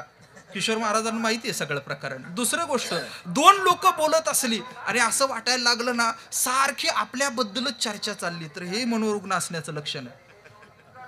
हे मनोरुग्ण असण्याचं लक्षण आहे. आणि जर यदा कदाचित असं जर वाटायला लागलं आणि उपचार करायला जायची वेळ आली तर मानसोपचार तज्ज्ञाकडे जा. फ्रस्ट्रेशन येणं आणि त्याच्यावरचा उपचार करणं ही वाईट गोष्ट नाही. पुढचा मुद्दा असा आहे, कधी कधी काय होतं, आपली क्षमता असते मात्र पुरेशा संधी मिळत नाही आणि अर्धवट लोकांना पूर्ण संधी मिळते. त्याच्यामुळे काय होते, गडबड होण्याची शक्यता असते. आणि असं आपल्याला वाटलं की आता जायचं आणि उपचार घ्यायचे, तर माझी विनंती आपल्याला अशी आहे, जगभरामध्ये मनावर उपचार करण्याची सर्वाधिक चांगली क्षमता जर कुणाकडे असेल तर ती महिलेकडे असते. बाईचं पहिली गोष्ट काय आहे, कुठेही क्रिएटिव्ह काही व्हायचं असेल, शेतीचा शोध महिलांनी लावला, मुद्दा नंबर 1. मनावर उपचार जर व्हायचे असतील तर सर्वाधिक मोठी जर कुणाकडे गेलं पाहिजे, महिला मानसोपचार तज्ज्ञाकडे गेलं पाहिजे. 2. आणि तिसरी गोष्ट सांगू, भाषा नावाची सर्वात मऊ, सुंदर आणि मधुर गोष्ट जर कुणाकडे असेल तर ती बाईकडे असते. भाषेचा विचार केला, मनाच्या उपचाराचा विचार केला, क्रिएटिव्हिटीचा जर विचार केला तर त्याच्यासाठी बाई पण असणं नावाची गोष्ट मोठी आहे. ज्ञानेश्वर महाराजांची कृपा तुमच्या माझ्यावर एवढी थोर आहे की त्यांनी महाराष्ट्रात सृजनत्वाला पीक आणलं. त्यांची कृपा एवढी थोर आहे की महाराष्ट्रात जर ज्ञानेश्वर महाराज जर झाले नसते तर आपण अंगारे दुपारे करत बसलो असतो, मनाची रोगी झालो असतो. ज्ञानेश्वर महाराजांनी एवढी कृपा केली, भाषा समृद्ध केली.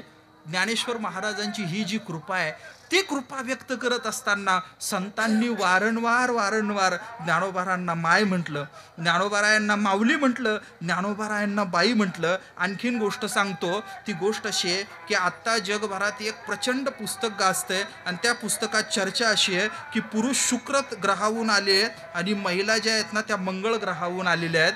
त्यांचं म्हणणं असं आहे की महिला आणि पुरुष हे 2 स्वतंत्र आहे. क्रूरपणा ओतप्रोत पुरुषांकडे आहे, मात्र मऊपणा जर असेल तर तो बाईकडे आहे. आणि मऊपणाची मागच्या 1000 वर्षातली महाराष्ट्रातली मूर्ती जर कोण असेल तर ते ज्ञानोबा आहे. ज्यांनी ज्यांनी कृपाळू असलं पाहिजे, ज्यांनी ज्यांनी उदार असलं पाहिजे, ज्यांनी जातीचा विचार करायचा नाही, कुळाचा विचार करायचा नाही, ही गोष्ट या जगामध्ये फक्त आणि फक्त बाईकडं आईकडंच असण्याची शक्यता आहे. म्हणून ज्ञानेश्वर महाराजांना एकनाथ महाराज म्हणतात, ज्ञानाबाई माझी अनाथाची माय, एका जनार्दनी पाय वंदितसे. महाराष्ट्राचं अनाथपण सर्व पातळ्यांवरचं दूर करण्याचं काम जर कोणी केलं असेल तर ते काम ज्ञानेश्वर महाराजांनी केलं. विठ्ठल विठ्ठल विठ्ठल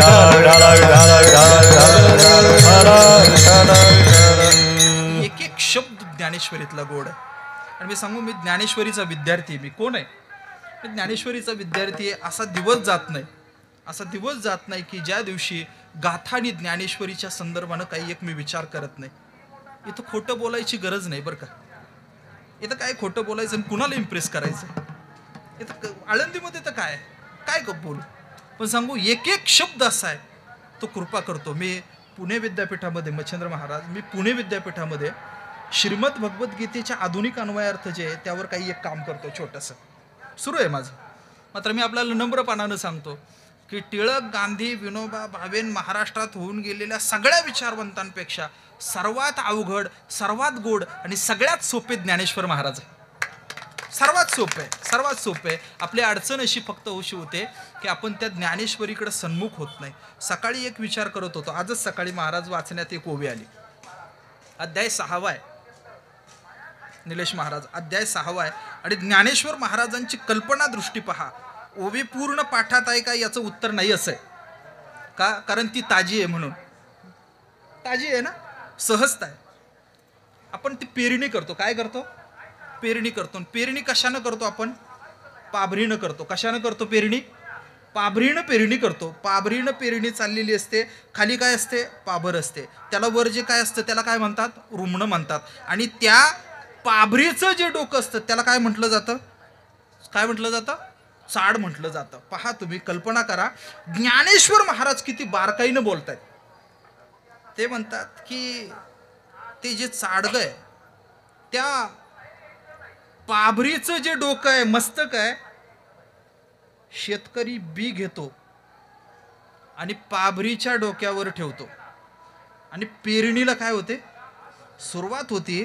ज्ञानेश्वर महाराज म्हणाले की मी दुसरा तिसरा कुणी नाही, तर ते चाड जे आहे ना, पाभरीचं जे डोकं आहे ते म्हणजे मी आहे.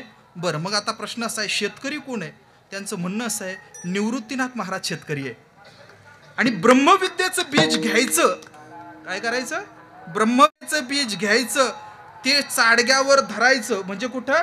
ज्ञानेश्वर महाराजांच्या डोक्यावर ते बीज धरलं. आणि मजा काय माहिती आहे? महाराष्ट्राच्या भूमीमध्ये ते ब्रह्मविद्येच्या पेरणीला सुरुवात केली. शेतकरी निवृत्तीनाथ दादा, मात्र त्यातलं जे चाडगं म्हणजे ज्ञानेश्वर महाराज आहे. विठ्ठल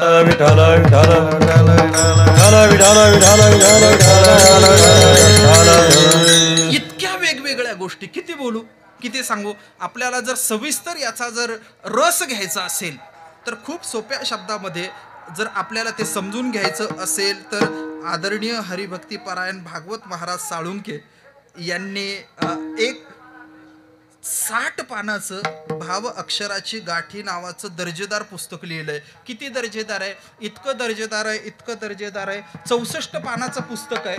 मात्र त्या पुस्तकाचं कौतुक करत असताना परवा दिवशी चैतन्य महाराज 27 मिनिटं बोललेत. इतकं गोड आहे.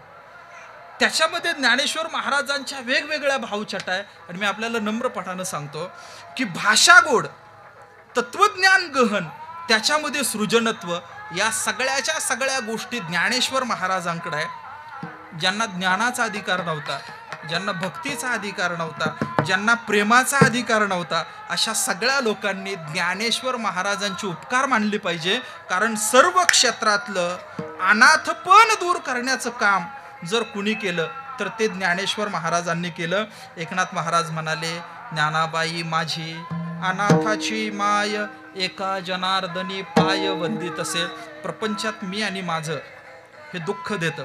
आणि परमार्थामध्ये माझे पण संतांच्या संदर्भानं असेल, देवाच्या संदर्भानं असेल, तर त्याच्यामुळे जन्म मृत्यूच्या फेऱ्यातून आपण निसटतो आणि आणि सर्वोच्च अशा प्रेमाला पात्र होतो. संतश्रेष्ठ एकनाथ महाराजांचा असा हा गोड अभंग, रसाळ अभंग माझ्या कुवतीप्रमाणे, माझ्या बौद्धिक लायकीप्रमाणे मी सांगण्याचा प्रयत्न केला. ज्ञानेश्वर महाराजांनीचं वर्णन करणारा एकनाथ महाराजांचा हा अभंग याचा अर्थ असाच असेल असा माझा दावा नाही. का दावा नाही? याचं काय आहे ते मला गाण्यातलं फार कळत नाही, म्हणजे कळतच नाही. हा परवा एक मजा झाली अण्णा, लय भारी. ते मला फोन आला, महाराज लय भारी आहे, महाराष्ट्र कसा विचार करतो पा किशोर महाराज. ते म्हणे की अमुक अमुक तारीख 12/4 श्रीकांत महाराज पातकरांच्या रेफरन्स. ते म्हणे 12/4ला दादा तुम्ही या कीर्तनाला. मी म्हटलं येतो आहो, पण मी काय मोठा कीर्तनकार नाही, मला गाताही येत नाही. ते म्हटले अरे वा, गाता येत नाही याचा अर्थ विद्वान आहे.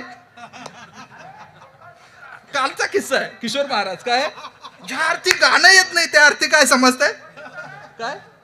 अशी अशी सगळी गडबड आहे. ते जाऊ द्या, त्या सोडून. अहो कालचं मी खरंच सांगतो, कालचा अहो खरा किस्सा आहे हा. विठ्ठल विठ्ठल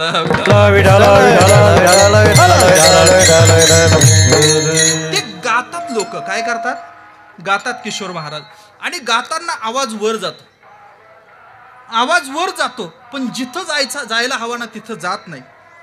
मग गाणारा जो असतो ना तो अशी एक जागा दाखवतो वरची. आवाज पोहोचतो का? नाही पोहोचत, मात्र जागावरची दाखवतो. बरोबर की नाही? माझं कीर्तन पण असंच आहे. माझा आवाज छोटा आहे, मात्र मी तिकडं दाखवू इच्छितो जिथं माझा आवाज पोहोचत नाही, माझी लायकी पोहोचत नाही. मात्र ती जी जागा आहे, एकनाथ महाराज ज्या दिशेनं पाहतात, आपल्या सर्वांना माझी विनंती आहे काय, ज्ञानेश्वर महाराजांचे उपकार समजून घ्या. वारीला आलो चाललो सगळं ठीक आहे, मात्र रोज ज्ञानेश्वरी वाचली पाहिजे. 4 तास 5 तास उभं राहावं लागतं, तेव्हा त्या समाधीला डोकं लावता येतं. 4 तास 5 तास. मात्र ज्ञानेश्वर महाराज संजीवन रूपामध्ये समाधीत विद्यमान आहे. मात्र सांगू, त्यांचं हृदय ज्ञानेश्वरीच्या रूपानं घरोघर आहे.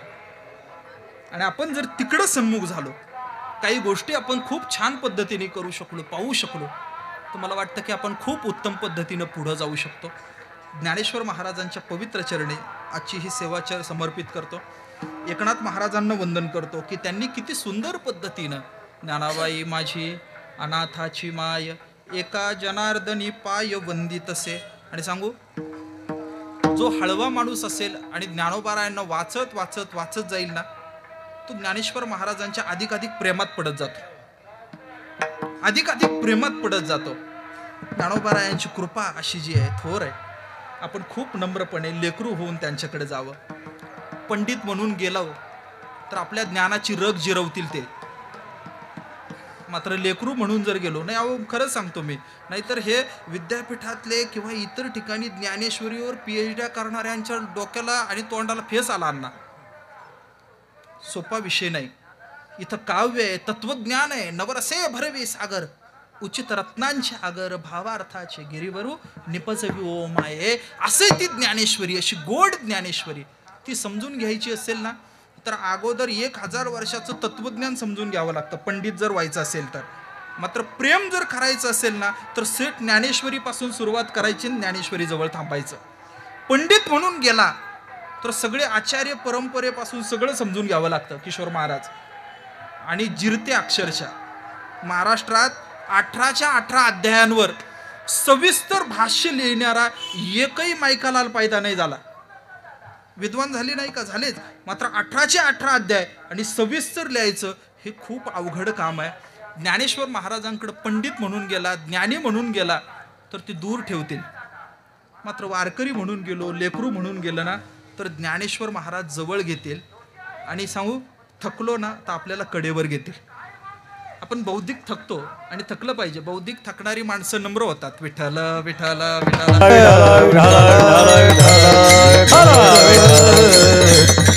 ती एखादी थकलेली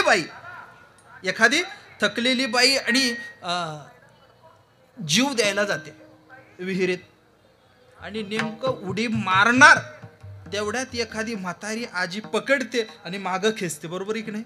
संसारामध्ये सुद्धा असा जेव्हा जेव्हा कडेलोट होण्याचा वेळ येतो त्यावेळी ज्ञानेश्वरीची ओवी त्या म्हाताऱ्या आजीसारखी धावून येते आणि काय करते माहिती आहे? हात पकडते. लोकांच्या नादेच लागायचं नाही आणि आपलं आपलं काम करत राहायचं याची जाणीव ज्ञानेश्वर महाराज देतात. विठ्ठल विठ्ठल. चला वाढत राहील, काय होईल? वाढत राहील. आपल्याला वेळेत संपवायचं आहे. ज्ञानाबाई माझी अनाथाची माय, एका जनार्दनी पाय वंदितसे. एकनाथ महाराजांनी सुरुवात करत असताना कृपाळू उदार माझा असं पुल्लिंगी केलं, मात्र समारोपाकडे येताना माझी असं म्हटले. याचं कारण असं आहे की हे असं मऊ होत जाणं नावाची जी गोष्ट आहे, शरण येत जाणं नावाची जी गोष्ट आहे, ही गोष्टच आपल्याला ज्ञानोबारायांच्या अधिक जवळ नेऊ शकते.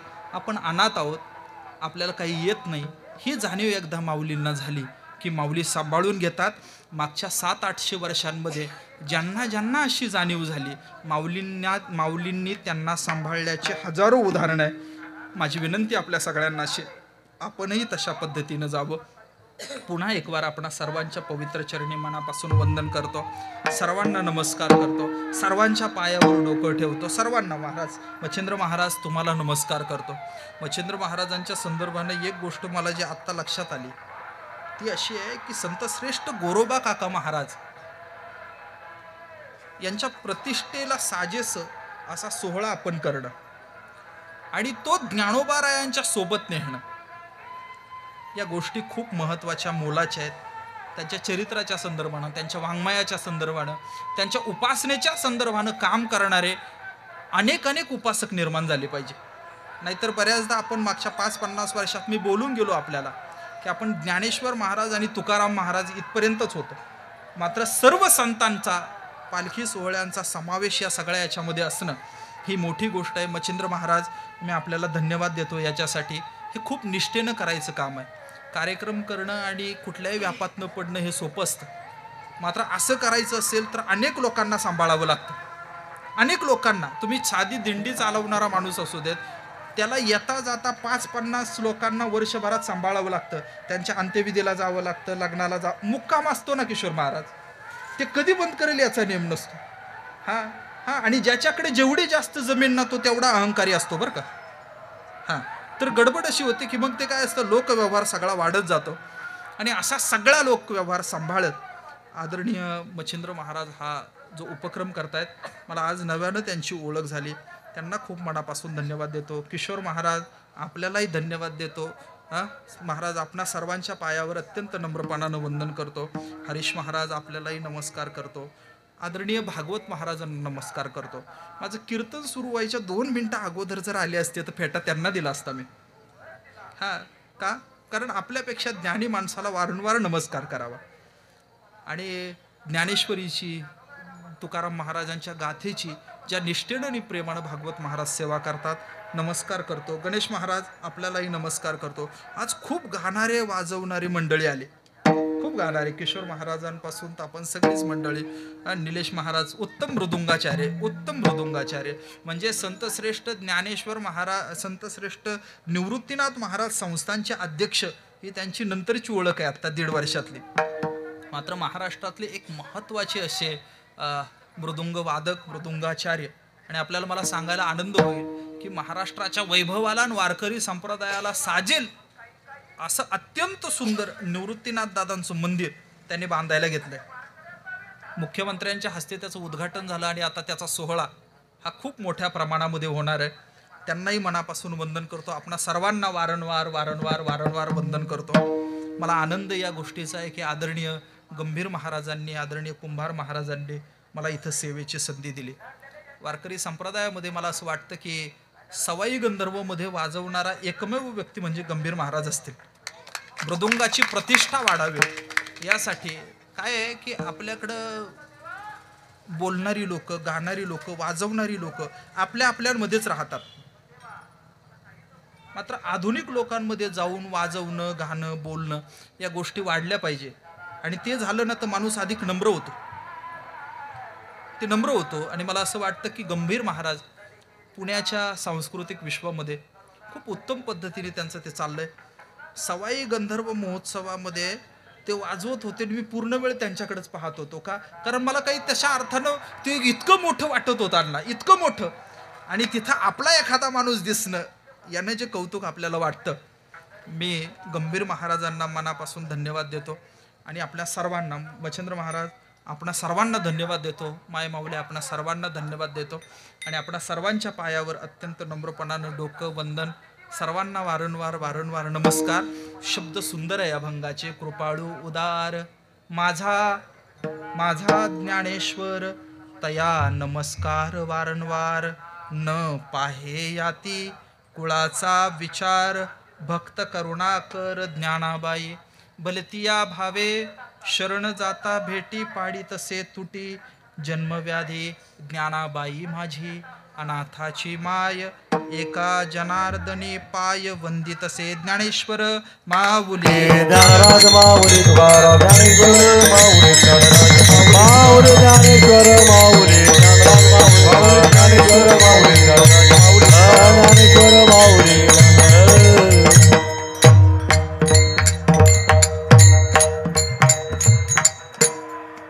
10 मिनिटं कीर्तन सुटलंय. भैरवी होईल सुंदर. निलेश महाराज तुम्ही वाजवा, गणेश दादा तुम्ही वाजवा. हा सगळीच चांगली लोक आहे. गणेश महाराज आहे, निलेश महाराज आहे, वाजवणारी गाणारी. आणि ज्ञानाबाई माझी अनाथाची माय आपण ऐकू आणि समारोपाकडे जाऊ.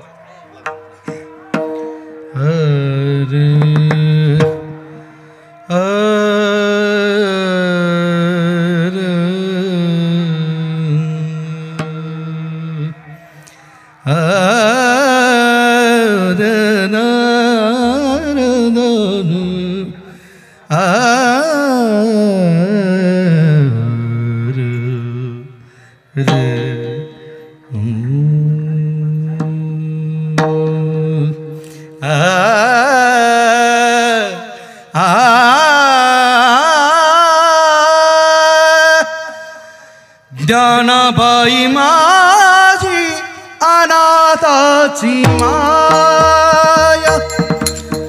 ज्ञानाबाई माझी अनाथाची माय.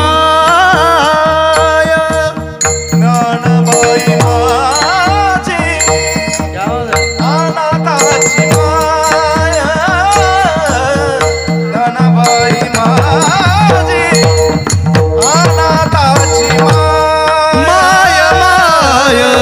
ज्ञानबाई माझी अनाथाची माय माय. ज्ञानाबाई माझी अनाथाची माय. ज्ञानाबाई माझी अनाथाची माय. ज्ञानबाई माझी अनाथाची माय. ज्ञानबाई माझी अनाथाची माय. एका जनार्दनी पाय वंदितसे. एका जनार्दनी पाय वंदितसे राम. एका जनार्दनी पाय वंदितसे. न पाहे याती कुळाचा विचार. न पाहे याती कुळाचा विचार. एका जनार्दनी पाय पाय. एका जनार्दनी पाय वंदितसे.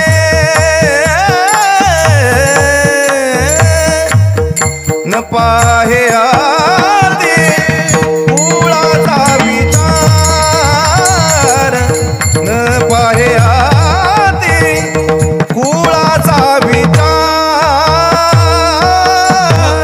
करुणा कर ज्ञानाबाई. ज्ञानाबाई ज्ञानाबाई भक्त करुणा कर. ज्ञानाबाई भक्त करुणाकर ज्ञानाबाई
करुणा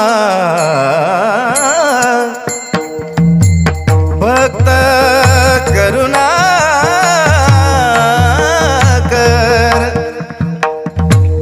ज्ञानाबाई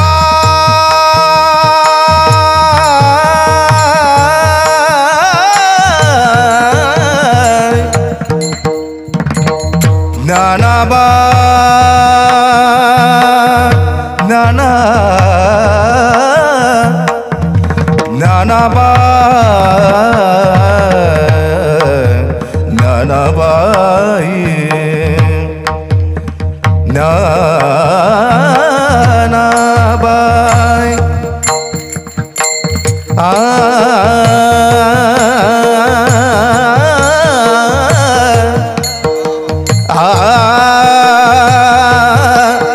रे नाना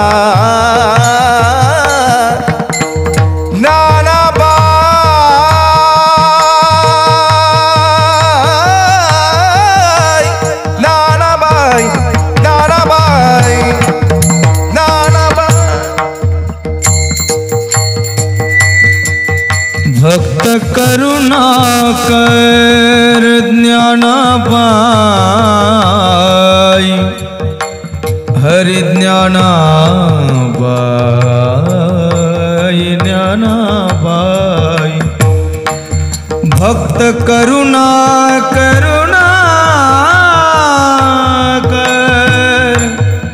हरि ज्ञानाबाई माझी आई भक्त करुणाकर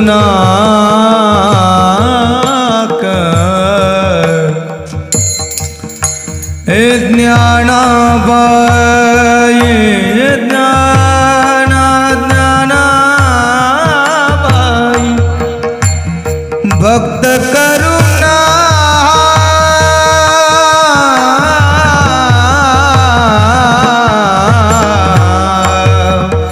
भक्त करुणा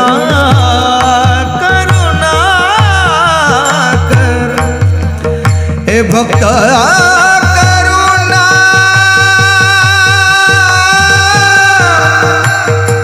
करुणा कर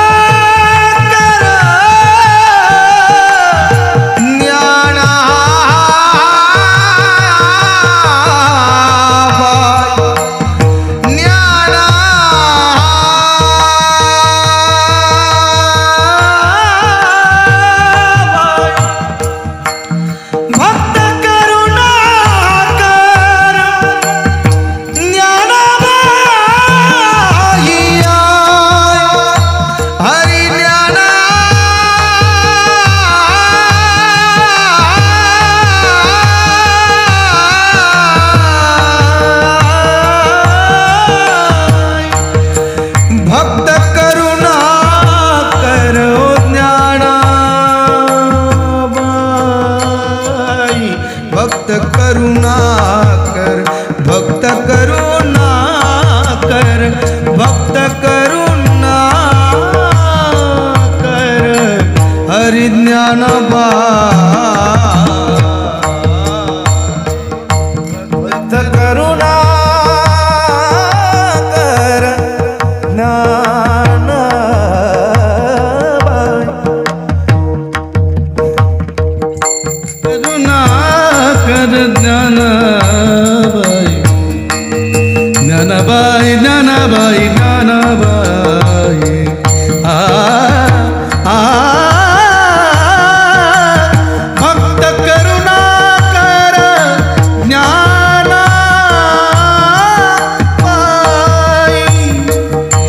न पाहयाती कुळाचा विचार न पाहयाती कुळाचा विचार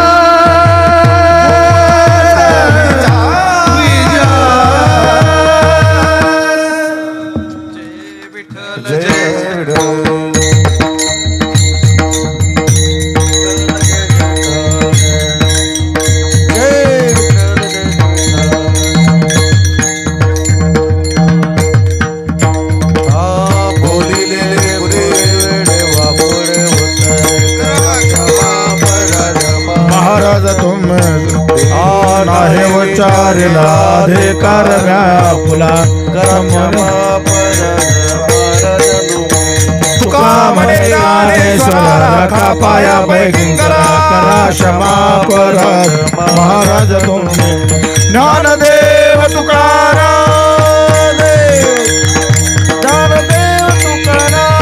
तुकाराम तुकाराम तुकाराम तुकाराम तुकाराम कुंडली